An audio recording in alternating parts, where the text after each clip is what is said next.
नमस्कार दोस्तों, हमारे चैनल डिफरेंट मूड्स में एक बार फिर आपका स्वागत है। दोस्तों 2 दिन पहले हमने एनपीएस पार्ट 1 जो वीडियो डाला था उसमें हमने आपको बताया था एनपीएस के फीचर्स, टियर 1 टियर 2 अकाउंट्स के बारे में, एनपीएस के चार्जेस और उसके कंट्रीब्यूशन लिमिट्स के बारे में। और आज एनपीएस पार्ट 2 के अंदर हम बात करेंगे मेनली इसके प्री मैच्योर और विड्रॉल के रूल्स क्या हैं। अगर आप बीच में एनपीएस को छोड़ना चाहते हैं तो उसके रूल्स क्या हैं। ऐसे ही कुछ चीज़ों को आज के इस वीडियो में डिस्कस करेंगे और अगले वीडियो में डिस्कस करेंगे इनकम टैक्स से जुड़े एनपीएस के रूल्स को। तो चलिए दोस्तों शुरू करते हैं।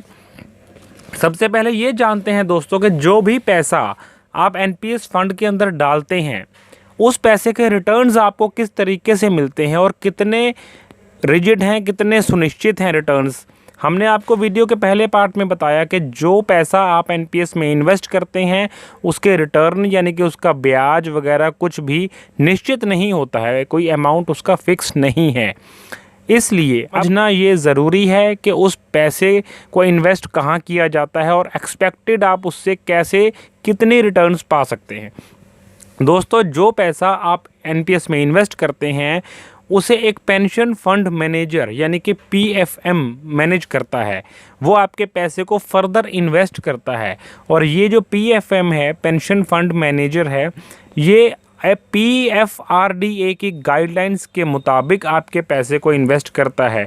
और ये गाइडलाइंस इस तरीके से डिज़ाइन की हुई होती हैं कि आपकी जो उसमें इन्वेस्टमेंट अमाउंट है, जो कंट्रीब्यूशन आपने दिया है, उसको कम से कम रिस्क हो। इस समय मौजूदा दौर के अंदर आपके पास ऑप्शंस हैं कि आप कई सारे पीएफएम हैं जिनमें से अपना मनपसंद पीएफएम चूज़ कर सकते हैं।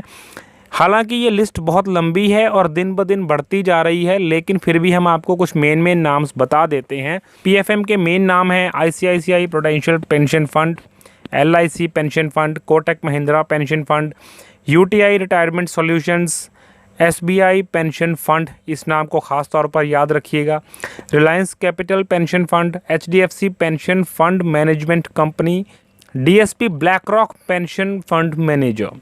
इन सभी फंड्स के अंदर से आप किसी भी एक फ़ंड मैनेजर का चुनाव कर सकते हैं। और अगर आप किसी भी एक फ़ंड मैनेजर का पर्टिकुलर चुनाव नहीं करते हैं तो बाय डिफ़ॉल्ट यानी कि automatically SBI pension fund as PFM आपके एनपीएस अकाउंट के साथ अटैच हो जाता है। जब आप पीएफएम का चुनाव कर लेते हैं तो उसके बाद भी इसमें चुनाव करने वाली 2-3 अहम चीज़ें हैं। एनपीएस आपके पैसे को किस तरह से इन्वेस्ट करता है। दोस्तों एनपीएस आपके पैसे को 3 तरह के एसेट क्लास में इन्वेस्ट करता है, यानी कि आपके पैसे को 3 अलग अलग ऐसी जगह लगाया जाता है जिस जगह एक जगह ऐसी है जहाँ रिस्क भी ज़्यादा है और उसमें प्रॉफिट भी ज़्यादा आने के चांस हैं। एक जगह ऐसी होती है जहाँ मीडियम रिस्क मीडियम प्रॉफिट, तीसरी जगह ऐसी होती है जहाँ प्रॉफिट भी कम आएगा, इंटरेस्ट कम आएगा, लेकिन रिस्क भी बहुत कम होता है। इन्हें हम कहते हैं एसेट क्लास। इन्हें हम 3 कैटेगरीज में डिवाइड कर सकते हैं, एसेट क्लास ई, सी और G. Asset class E equity based class है, ये हाई रिस्क और high returns. Asset class C fixed income securities में इन्वेस्ट करती है, यहाँ मीडियम रिस्क और मीडियम रिटर्न्स रहते हैं। दोस्तों एसेट क्लास जी ये मेनली गवर्नमेंट सिक्योरिटीज़ जैसे गवर्नमेंट बॉन्ड्स में इन्वेस्ट करती है, यहाँ लो रिस्क और लो रिटर्न्स ये आपको मिलते हैं। इन तीनों तरह के क्लासेस के अंदर मिक्स करके ये रकम आपकी इन्वेस्ट की जाती है। अब यहाँ पर भी एक समझना पड़ेगा कि पीएफएम चूज़ करने के बाद आपका चुनाव जो आता है वो ये है कि आपने किस एसेट क्लास में अपना पैसा लगाना है। इसके अंदर भी आपके पास 2 तरह की चॉइस है, एक्टिव चॉइस और ऑटो चॉइस। ऑटो यानी कि ऑटोमेटिक चॉइस। अगर आप अपने हिसाब से चुनना चाहते हैं कि आप एसेट क्लास ई, सी और जी में से किसका चुनाव चाहते हैं, किस में पैसा इन्वेस्ट करना चाहते हैं, तो वो भी कर सकते हैं। अदरवाइज़ अगर आप चुनाव नहीं करना चाहते तो ऑटोमेटिकली आपकी एज प्रोफाइल के अकॉर्डिंगली ये सिलेक्ट कर दिया जाता है। कंप्यूटराइज्ड सिस्टम है इसके लिए। तो अगर आप चुनाव करते हैं तो उसके अंदर कंडीशन है कि एसेट क्लास ई जो कि हाई रिस्क और हाई रिटर्न्स वाला क्लास है, इसमें मैक्सिमम आप 50% ही इन्वेस्ट कर सकते हैं। यानी कि जितना भी आप कंट्रीब्यूशन देंगे उसका मैक्सिमम 50% ही अलाउड है कि आप ई क्लास के अंदर इन्वेस्ट करेंगे। एसेट क्लास सी में और जी में जिसमें भी चाहें अगर आप अपना 7% अमाउंट उसी में इन्वेस्ट कर सकते हैं, लेकिन अगर ई में करना है तो सिर्फ 50% अमाउंट ही आप उसमें इन्वेस्ट कर पाएंगे। दोस्तों, आप अपने पीएफएम को किसी भी समय बदल सकते हैं, चाहे वो एक्सटेंशन पीरियड हो, चाहे वो नॉर्मल पीरियड आपका चल रहा है, आप पीएफएम कभी भी चेंज कर सकते हैं, लेकिन एक फाइनेंशियल ईयर में सिर्फ एक ही बार चेंज कर पाएंगे। इसी तरह से जो आपका इन्वेस्टमेंट का ऑप्शन है, यानी कि एक्टिव चॉइस, ऑटो चॉइस है, जो क्लास चुनने की चॉइस थी, उसे भी आप किसी भी फाइनेंशियल ईयर में, हर फाइनेंशियल ईयर में एक बार चेंज कर सकते हैं। यहाँ एक और भी फैसिलिटी मिलती है आपको कि आप टियर 1 और टियर 2 अकाउंट के लिए अलग अलग पीएफएम भी चूज़ कर सकते हैं, अलग अलग इन्वेस्टमेंट ऑप्शंस भी चूज़ कर सकते हैं। यानी आप हो सकता है कि टियर 1 के लिए आप एसबीआई पेंशन फंड को चूज़ करें एज अ पीएफएम, और टियर 2 के लिए आप रिलायंस कैपिटल को चूज़ करें, पॉसिबल है। इसी तरह से इन्वेस्टमेंट ऑप्शंस के अंदर आप चाहें तो अपना टियर 1 के लिए ई क्लास में 50% लगाएं और टियर 2 के लिए आप सी या जी के अंदर अपना 100% लगाएं। इसमें अलग अलग आपको ऑप्शंस मिल जाते हैं। जितना कुछ हम अभी तक समझ पाए हैं इस वीडियो में, उसके साथ ये नतीजा निकलता है कि रिटर्न्स एनपीएस अकाउंट के अंदर डेफिनेट या कहें कि गारंटेड नहीं होते हैं। ये एक मार्केट ड्रिवन स्कीम है, यानी कि मार्केट अगर ऊपर जाएगा तो आपके प्रॉफिट्स, आपके रिटर्न्स या इंटरेस्ट तो उसे नहीं कहेंगे, आपके प्रॉफिट्स या रिटर्न्स आपको ज़्यादा मिलेंगे, और अगर मार्केट नीचे आता है तो आपके रिटर्न्स या प्रॉफिट्स आपके घट जाते हैं। दोस्तों, एनपीएस के अंदर कोई भी डिविडेंड नहीं मिलता है, कोई बोनस नहीं मिलता है जैसे कि शेयर मार्केट में होता है। इसमें कोई डिविडेंड, कोई बोनस आपको नहीं मिलेगा। सिर्फ जितना भी आप कंट्रीब्यूशन देते हैं, हर कंट्रीब्यूशन की डेट को, जिस वक्त भी आपने कंट्रीब्यूशन जिस दिन दिया है उस दिन उस कंट्रीब्यूशन के बेस पर आपको यूनिट्स मिलते हैं बेस्ड ऑन एनएवी नैव जिसे कहते हैं, नेट एसेट वैल्यू। आपको यूनिट्स मिल जाते हैं। एक तरह से ये एक यूनिट्स आप इसको समझिए कि शेयर खरीदने के बराबर। आपने एक यूनिट खरीद लिया, मार्केट में उसका वैल्यू कल को उस यूनिट का अगर कम है तो आपको उसका रिटर्न कम मिलेगा, ज़्यादा है तो आप ज़्यादा में उसको सेल कर सकते हैं। दोस्तों, अगली मेन चीज़ आती है रिटायरमेंट या मैच्योरिटी पर क्या होता है। व्हाट हैपन्स एट रिटायरमेंट और मैच्योरिटी, जब एनपीएस का मैच्योरिटी का टाइम आता है। दोस्तों, एनपीएस की बाय डिफ़ॉल्ट जो रिटायरमेंट एज है वो है 60 ईयर्स। हालांकि आप 60 ईयर्स के आगे भी अपने इस अकाउंट को एक्सटेंड कर सकते हैं। लेकिन दोस्तों, 60 साल की उम्र में अगर आप इसको मैच्योर करते हैं तो क्या आपके पास ऑप्शंस हैं, पहले उन्हें डिस्कस करते हैं। जब 60 साल की उम्र में आप इसे मैच्योर करेंगे तो कंपलसरी है कि 40% जो भी आपका एक्यूमुलेटेड फंड है, यानी उस समय जो एनपीएस की आपकी वैल्यू है, टोटल जो आपका पैसा बन रहा है, उसका 40% आपको एक पेंशन फंड के अंदर इन्वेस्ट करना है। ये पेंशन फंड मंथली पेंशन देगा आपको आपकी लाइफ रहने तक, या उसके आगे फर्दर और कंडीशंस है वो वीडियो में आगे डिस्कस करेंगे। लेकिन ये एक पेंशन फंड है जिसमें आपको अपना, जब 60 साल की आपकी उम्र होती है उस समय आपके एनपीएस में जितना पैसा है, उसकी जो वैल्यू है, उसका 40% इस पेंशन फंड में इन्वेस्ट करना ही है। आप इसे 3 साल तक डिले कर सकते हैं, ज़्यादा से ज़्यादा 3 साल तक डिले कर सकते हैं, यानी कि 63 साल की उम्र तक, लेकिन उसके बाद आपको इन्वेस्ट करना ही पड़ेगा। और बाकी का 60% आप विड्रॉ कर सकते हैं। अब ये 60% जो विड्रॉल है ये भी आप डिले कर सकते हैं अपनी 70 साल की उम्र तक। और अगर आप ये 60% भी नहीं लेना चाहते तो पूरे का पूरा 100% आप पेंशन फंड में डाल सकते हैं, पेंशन फंड परचेज़ कर सकते हैं, और उसके हिसाब से ही आपको उतनी ज़्यादा रकम पेंशन की आती रहेगी। अब देखते हैं कि अगर 60 साल की उम्र के अंदर आप इसको मैच्योर नहीं करवाना चाहते हैं तब आपके पास क्या ऑप्शंस हैं।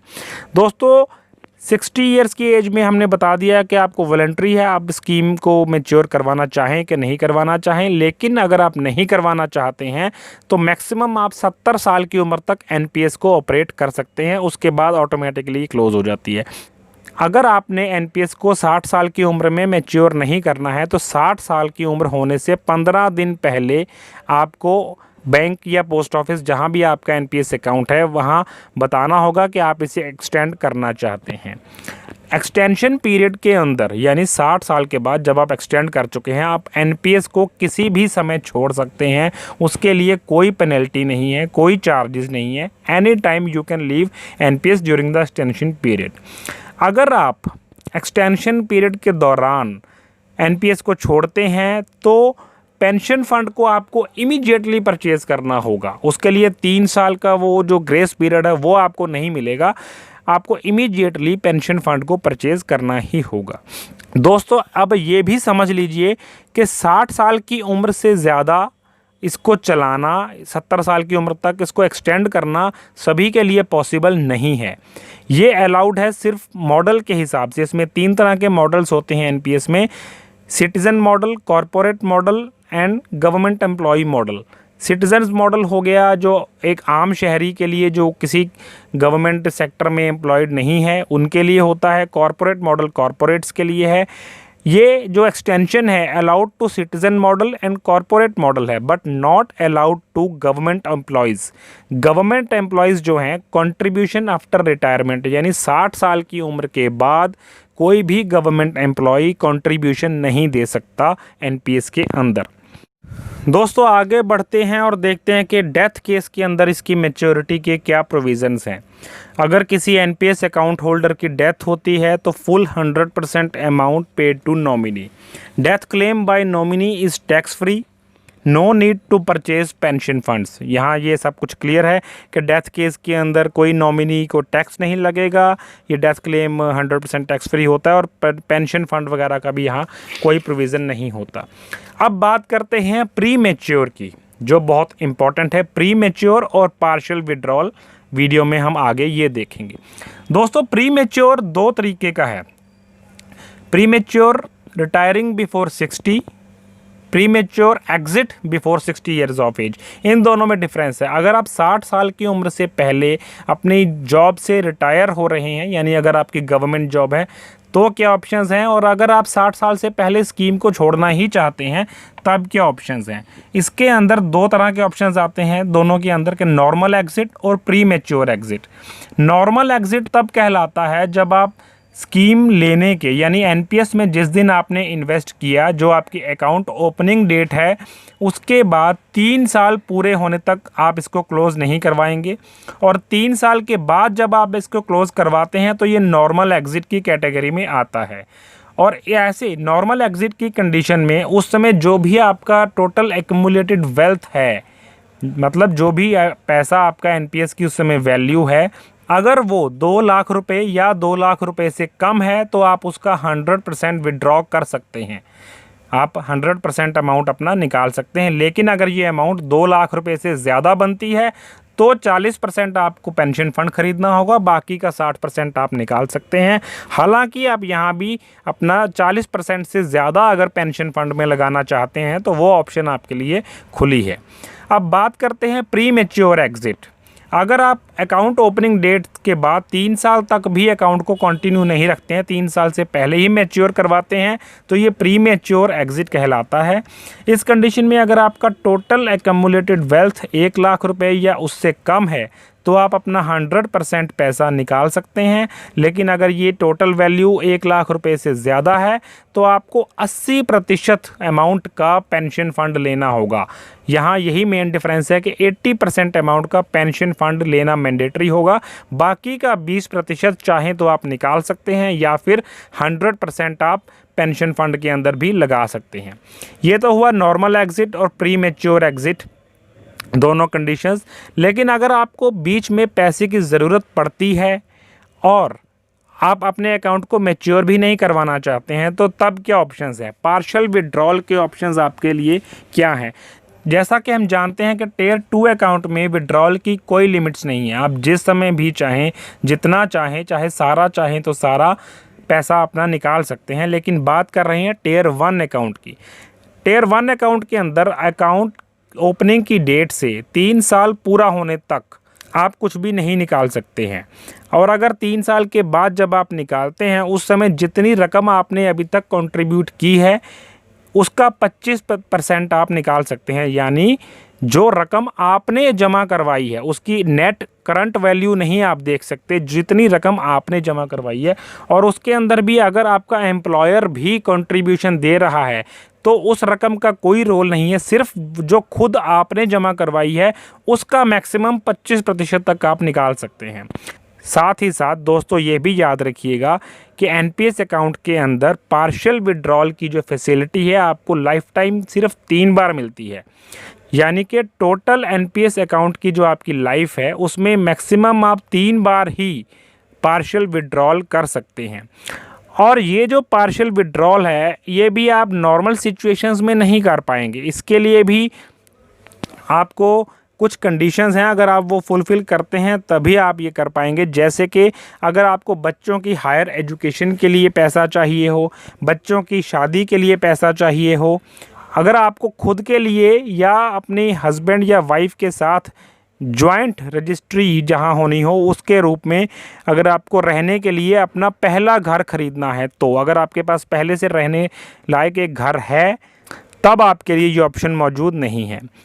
या किसी क्रिटिकल बीमारी की कंडीशन में, बहुत सीरियस बीमारी है आपको खुद को, आपके स्पाउस को, बच्चों को या माँ बाप को, फैमिली मेम्बर्स की कैटेगरी में यहाँ यही लोग आते हैं। या आपके ऊपर कोई ऐसा बहन भाई जो आपके ऊपर डिपेंडेंट है वो यहाँ फैमिली मेम्बर की कैटेगरी में आएगा। इन फैमिली मेम्बर्स में से किसी को कोई क्रिटिकल बीमारी है तब आप ये पार्शियल विड्रॉल कर सकते हैं एंटायर टेन्योर ऑफ एनपीएस के अंदर मैक्सिमम 3 बार। साथ ही अगर बात करें लोन की तो एनपीएस अकाउंट के ऊपर आपको किसी भी किस्म का कोई लोन अवेलेबल नहीं होता। एनपीएस में सिर्फ पार्शियल विड्रॉल की फैसिलिटी मिलती है, लोन की फैसिलिटी नहीं होती है। दोस्तों जो पेंशन फंड में आप इन्वेस्ट करते हैं उससे आप पेंशन कैसे लेना चाहते हैं, यहाँ इसकी भी फ्लेक्सिबिलिटी है। इसकी अगर यहाँ वीडियो में डिस्कस करेंगे तो बहुत ज़्यादा टाइम लगने वाला है, बहुत ज़्यादा ऑप्शंस हैं आपके पास कि आप फिक्स रेट पर लाइफ टाइम पेंशन लेना चाहते हैं, आप with return of purchase price या without return of purchase price pension लेना चाहते हैं, आपके स्पाउस को भी आपके मरने के बाद पेंशन मिले ये प्रोविज़न रखना चाहते हैं, या सिर्फ स्पाउस को ही पेंशन मिले लाइफ टाइम आपकी डेथ के बाद ये ऑप्शन रखना चाहते हैं। ये ऑप्शंस और बहुत सारी हैं। अगर किसी को भी इसके बारे में जानकारी चाहिए होगी तो हमसे कमेंट बॉक्स में जाकर डिटेल पूछ सकते हैं। दोस्तों कितनी पेंशन मिलेगी ये सबसे बड़ा सवाल होता है। जितनी ज़्यादा से ज़्यादा आपकी वेल्थ है, जितना ज़्यादा से ज़्यादा आपने इन्वेस्ट किया है उतना ज़्यादा से ज़्यादा आपका पेंशन आएगा। यानी कि पहले तो आपके कंट्रीब्यूशन अमाउंट पर डिपेंड करता है, उसके बाद मार्केट अगर ऊपर जाता है तो आपका पैसा ज़्यादा बनेगा। नेचुरली अगर आपका पैसा ज़्यादा बनेगा तो आपके पेंशन फंड में ज़्यादा पैसा जाएगा, उसी हिसाब से आपको पेंशन ज़्यादा से ज़्यादा आएगी।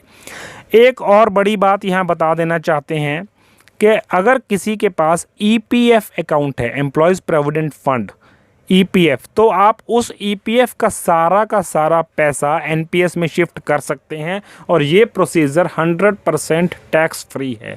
दोस्तों अगले वीडियो के अंदर बात करेंगे एनपीएस के साथ जुड़े हुए इनकम टैक्स रूल्स की और कुछ 1-2 छोटे पॉइंट्स की जो इस वीडियो में भी हम कवर नहीं कर पाए हैं। कोई भी आपके सवाल हैं, कोई कमेंट्स हैं तो नीचे कमेंट बॉक्स में हमें उनका इंतज़ार रहेगा। चैनल के साथ बने रहने के लिए शुक्रिया। डिफरेंट मूड्स को सब्सक्राइब करें, वीडियो को लाइक करें। धन्यवाद।